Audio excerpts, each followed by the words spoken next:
Good morning सभी aspirant को। आप सभी का हमारे ईटी एकेडमी के प्लेटफॉर्म पे स्वागत है। तो चलिए डेली करंट अफेयर्स की सीरीज़ को हम अपने स्टार्ट करते हैं और देखते हैं कि आज कौन कौन सी खबरें जो है हमें जानने को मिलेगा। ठीक है, तो पहली न्यूज़ है कि भारतीय नौसेना के कार्मिक प्रमुख कौन बनाए गए हैं। तो भारतीय नौसेना के कार्मिक प्रमुख वाइस एडमिरल संजय भल्ला जी बनाए गए हैं। अभी आप देखो, आपको जब से मैं करंट अफेयर्स पढ़ा रही हूँ तो आपको 3 अपॉइंटमेंट दिख गया होगा, किसमें, तो भारतीय नौसेना में। तो आज हम उसको एक बार रिकॉल कर लेंगे ताकि पीछे का भी हमें क्या हो जाए, तो याद हो जाए। तो अभी कार्मिक प्रमुख कौन बनाए गए हैं नौसेना के, तो वाइस एडमिरल संजय भल्ला बनाए गए हैं। नौसेना प्रमुख कौन अपॉइंट हुए थे, तो दिनेश कुमार त्रिपाठी जी हुए थे, जो कि 26वें नौसेना प्रमुख अपॉइंट हुए हैं। और नौसेना उप प्रमुख कौन है, तो कृष्णा स्वामीनाथन जी। ठीक है, तो आपको 3 पॉइंट यहाँ से मिला। कार्मिक प्रमुख नौसेना के संजय भल्ला जी, नौसेना प्रमुख दिनेश कुमार त्रिपाठी जी, और उप प्रमुख कौन है, तो कृष्णा स्वामीनाथन जी। ठीक है, अब अगली न्यूज़ देखेंगे हम। 11 मई को प्रत्येक वर्ष क्या सेलिब्रेट किया जाता है, तो राष्ट्रीय प्रौद्योगिकी दिवस सेलिब्रेट किया जाता है। अब आप सोचोगे कि मैम 11 मई को ही डेट क्यों चूज़ किया गया, ऐसा क्या हुआ था 11 मई को कि उसी दिन इसे सेलिब्रेट करने का निर्णय लिया गया। तो आइए आपको बताते हैं कि क्या उस दिन हुआ था जिस कारण से इसको प्रत्येक वर्ष जो है हम सेलिब्रेट करते हैं। एक्चुअली हुआ क्या था ना, 11 मई 1998 को ही भारत ने पोखरण रेंज में सफलतापूर्वक परमाणु परीक्षण किया था। ठीक है, कब किया था परमाणु परीक्षण सफलतापूर्वक, तो 11 मई 1998 को। कहाँ पे किया था, तो पोखरण में किया था। उसी दिन को याद करते हुए 11 मई को राष्ट्रीय प्रौद्योगिकी दिवस मनाया जाता है। आई थिंक आपको समझ में आ गया होगा कि क्यों हम 11 मई को ही राष्ट्रीय प्रौद्योगिकी दिवस सेलिब्रेट करते हैं। तो क्यों इसलिए करते हैं क्योंकि 11 मई 1998 को पोखरण में परमाणु का क्या हुआ था, परीक्षण सफलतापूर्वक हुआ था। अब आप देखो, भारत का अगर परमाणु परीक्षण देखिएगा तो भारत ने पहला परमाणु परीक्षण कब किया था, 18 मई 1974 को। अब ये भी दिन आने वाला है, 18 मई तो अभी कुछ दिनों में आ जाएगा ना। तो उस दिन हमने 1974 में पहला परमाणु परीक्षण किया था और इसका नाम क्या दिया था, तो ऑपरेशन स्माइलिंग बुद्धा। क्या नाम दिया था, ऑपरेशन स्माइलिंग बुद्धा। और दूसरा हमने परमाणु परीक्षण कब किया था, 1974 में। हमारे प्राइम मिनिस्टर कौन थी, तो इंदिरा गांधी जी थी। और 11 से 13 मई 1998 को हमने दूसरा परमाणु परीक्षण किया था जिसका नाम क्या है, तो ऑपरेशन शक्ति नाम दिया गया था। और इस टाइम पे हमारे माननीय प्रधानमंत्री जी थे अटल बिहारी वाजपेयी जी। ठीक है, तो हमने 2 परमाणु परीक्षण किए, एक इंदिरा गांधी के टाइम पे 1974 में, जिसका ऑपरेशन स्माइलिंग बुद्धा के नाम से जाना जाता है वो परमाणु परीक्षण, और दूसरा हमने किया था 1998 में अटल बिहारी वाजपेयी जी के प्रधानमंत्री काल में। और इस टाइम पे इस ऑपरेशन को नाम क्या दिया गया था, ऑपरेशन शक्ति नाम दिया गया था। तीसरी न्यूज़ है कि एडवांस्ड एयर ब्रीदिंग इंजन, इसके लिए रैमजेट ईंधन डीआरडीओ ने विकसित किया है। तो आपसे पूछा जा सकता है कि रैमजेट ईंधन जो है किसके द्वारा विकसित किया गया है, तो किसके द्वारा, डीआरडीओ के द्वारा। हमने कुछ दिन पहले पढ़ा था कि डीआरडीओ ने एपीजे अब्दुल कलाम से स्मार्ट मिसाइल को क्या किया है, तो लॉन्च किया था। एपीजे अब्दुल कलाम द्वीप कहाँ पे है, तो ये उड़ीसा में है। तो उड़ीसा के एपीजे अब्दुल कलाम द्वीप से डीआरडीओ के द्वारा स्मार्ट मिसाइल को लॉन्च किया गया था। हमने वहाँ पे उसको अच्छे से देखा भी था। आप एक बार जिन्होंने वीडियो नहीं देखा होगा वो प्रीवियस वीडियो को देख लीजिएगा। तो अभी यहाँ पे क्या बोला जा रहा है कि एडवांस एयर ब्रीथिंग इंजन के लिए रैमजेट ईंधन जो है वो किसके द्वारा विकसित किया गया है, तो डीआरडीओ के द्वारा। पता है, ये एक रैमजेट ईंधन जो है ना, वो एक ऐसा ईंधन है जो ईंधन जलाने के लिए अपने आसपास से हवा लेता है। कितना यूनिक है कि अपने आसपास से हवा लेके वो क्या करता है, तो ईंधन को जलाता है। कौन, रैमजेट ईंधन। अगली न्यूज़ है सोनाई रुपाई वन्य जीव अभयारण्य। ठीक है, ये सब हम सेलेक्ट करते हैं, ठीक है, कि कौन सा चीज़ जो है वो चर्चा में है। ये आपका कैसा है, स्टैटिक्स पोर्शन है, लेकिन स्टैटिक्स पोर्शन को कैसे करंट से कनेक्ट करना है, यही कला तो हमें सीखनी है। तो सोनाई रुपाई वन्य जीव अभयारण्य जो है ये असम के सोनितपुर में अवस्थित है। ठीक है, अब देखो बुढ़ही दिहिंग नदी इस नदी से होकर गुजरती, इस नदी से नहीं, इस अभयारण्य से होकर गुजरती है। तो आपसे पूछा जा सकता है कि हाल ही में चर्चा में रही सोनाई रुपाई वन्य जीव अभयारण्य से कौन सी नदी गुजरती है, तो आपका आंसर क्या हो जाएगा, बुरही दिहिंग नदी। अगली न्यूज़ है, बहुत इंपॉर्टेंट न्यूज़ है, क्योंकि पहला पोटैटो फेस्टिवल का आयोजन किया गया है कहाँ पे, तो जखामा गांव में। अब ये जखामा गांव कहाँ पे है, तो ये नागालैंड का जो कैपिटल है ना, कोहिमा, कोहिमा एक डिस्ट्रिक्ट भी है नागालैंड का, ठीक है। तो वहाँ के जखामा गांव में first time potato festival celebrate किया गया है, और इसका उद्देश्य है कि राज्य में जैविक खेती को बढ़ावा देना। आप इसको मेंस में भी अप्लाई कर सकते हो। कैसे अप्लाई कर सकते हो कि जैविक खेती को बढ़ावा देने के लिए निम्न कदम उठाए जा रहे हैं, जैसे अभी हाल ही में नागालैंड में पोटैटो फेस्टिवल को सेलिब्रेट करके वहाँ के लोगों को जैविक खेती के प्रति जागरूक किया गया। तो आप एक एक पॉइंट से क्या कर सकते हो ना, इधर से एक पॉइंट लेके उधर से एक पॉइंट लेको अपने आंसर को इतना अच्छा बना सकते हो ना, एकदम एनालिटिकल अप्रोच रख सकते हो, क्योंकि एग्जामिनर आपको नंबर देने पे मजबूर हो जाए कि ये जो है रटा रटाया एस्पिरेंट नहीं है, इसकी समझ काफ़ी विकसित है। अगर हमने इसको ब्यूरोक्रेट्स नहीं बनाया, अगर हमने इसको ऑफिसर नहीं बनाया, तो ये बहुत बड़ी भूल होगी हमारे बिहार के विकास के लिए, ठीक है। तो इस टाइप से उनको सोचने पे मजबूर कर देना है। आगे है, टारगीग्रेड प्रजाति का नाम चंद्रयान 3 के ऊपर बैटेलिप्स चंद्रायनी रखा गया है। अभी केरल राज्य में ना ये प्रजाति खोजा गया है जिसका नाम क्या है, टारगीग्रेड प्रजाति। तो इसका नाम ना चंद्रयान 3 के ऊपर रखा गया। अब क्या रखा गया है, तो बैटेलिप्स चंद्रायनी। अब देखिए आगे, ये टारगीग्रेड्स है क्या, तो ये सूक्ष्म बहुकोशीय जीव है। अब साइंस के लिए भी इंपॉर्टेंट हो गया, ये बायो के लिए है ना।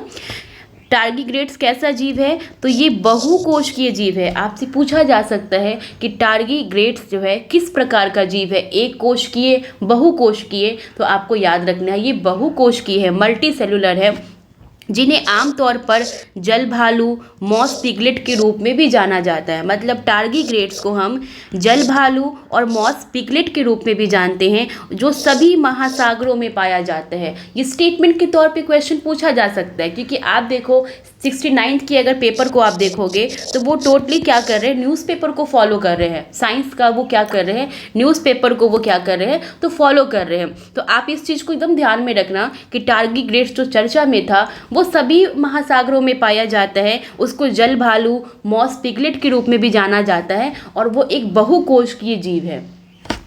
अगली न्यूज़ है कि न्यूजीलैंड के क्रिकेटर, ठीक है, क्रिकेटर खिलाड़ी कॉलिन मुनरो ने इंटरनेशनल क्रिकेट से संन्यास की घोषणा कर दी है, ठीक है।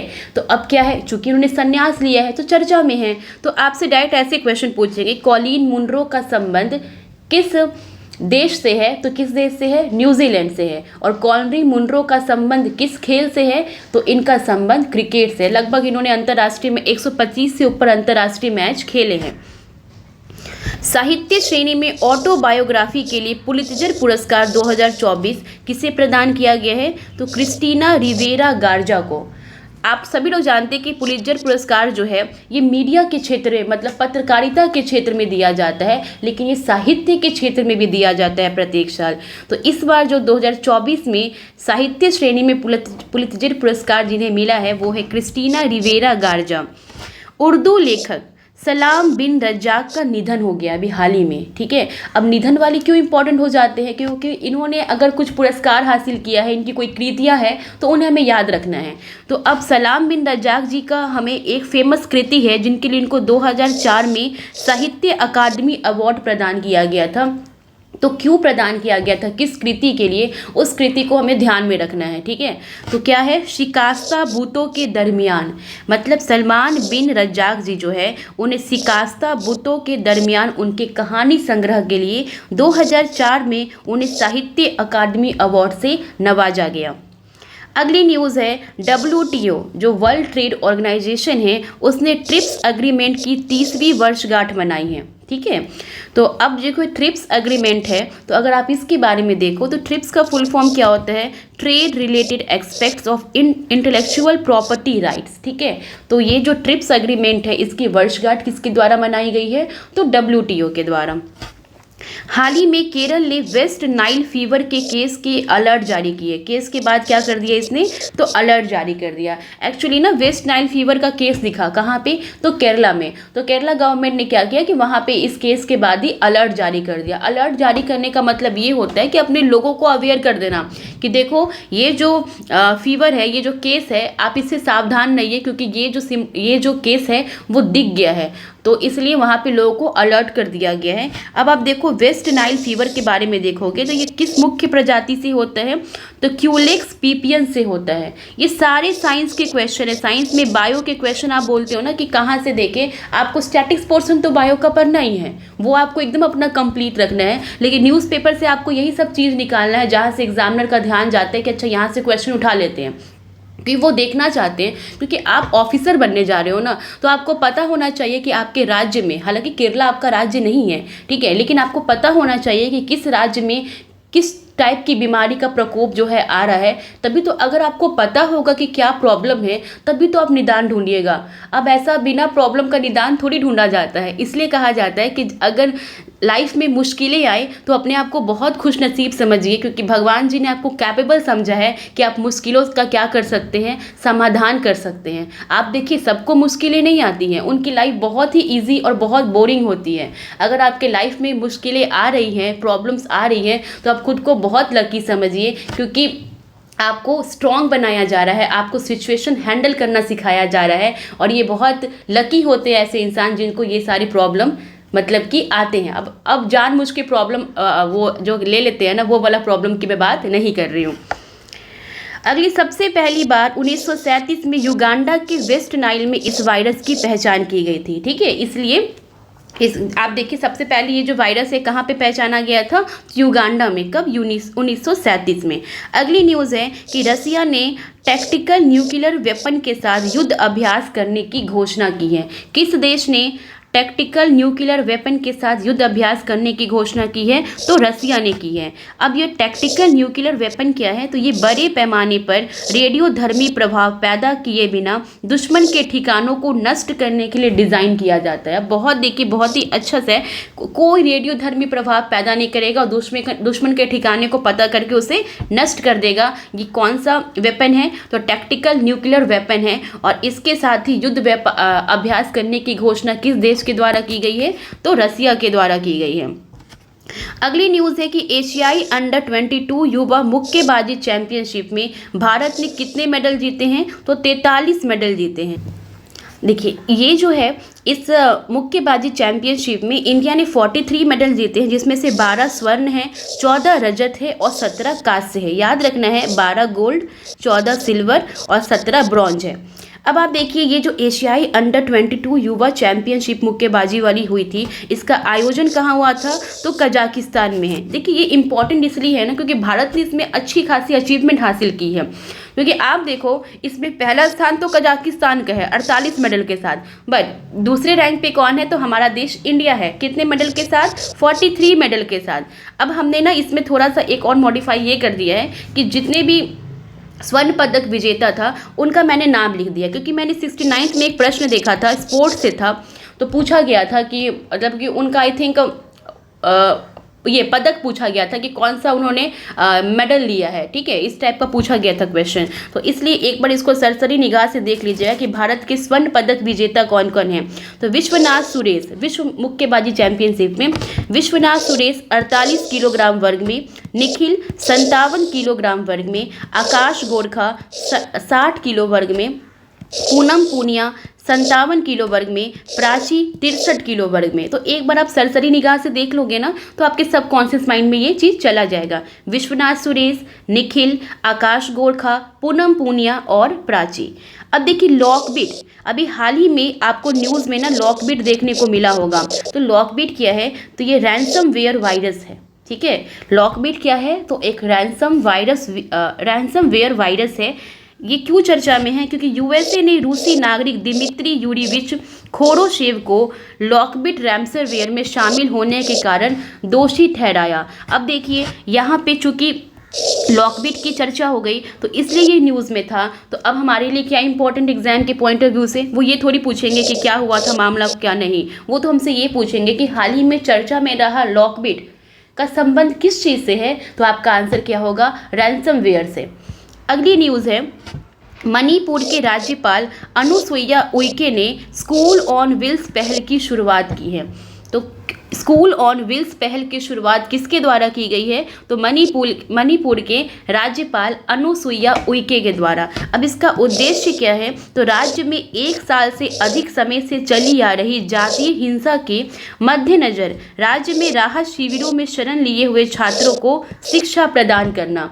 ठीक है, अब आप देखिए, शिक्षा को बढ़ावा देने के लिए, अब एजुकेशन पे आपको ऐसे लिखने के लिए आए तो आप एज अ एग्जाम्पल क्या कर सकते हो, इसको यूज़ कर सकते हो, या फिर आगे की आपसे पूछा जाए कि क्या समाधान हो रहे हैं शिक्षा को बढ़ावा देने के लिए, क्या क्या उपाय किए जा रहे हैं, तो आप उसमें लिख सकते हैं कि अभी हाल ही में मणिपुर की राज्यपाल अनुसुईया उइके ने स्कूल ऑन व्हील्स पहल की शुरुआत की है, जिसका उद्देश्य है कि राहत शिविरों में शरण लिए हुए छात्र को शिक्षा प्रदान करना। तो इस तरीके से लगातार जो है शिक्षा को बढ़ावा देने का प्रयास किया जा रहा है। ठीक है, तो करंट अफेयर्स की सीरीज़ में आज इतना ही। उम्मीद है कि आपको सेशन पसंद आया होगा। ठीक है, आप कमेंट सेक्शन में ज़रूर अपनी प्रतिक्रिया दीजिए, और बहुत सारे एस्पिरेंट ये कह रहे प्लेलिस्ट बनाने के लिए, तो जल्दी ही प्लेलिस्ट भी बना दिया जाएगा। Thank you.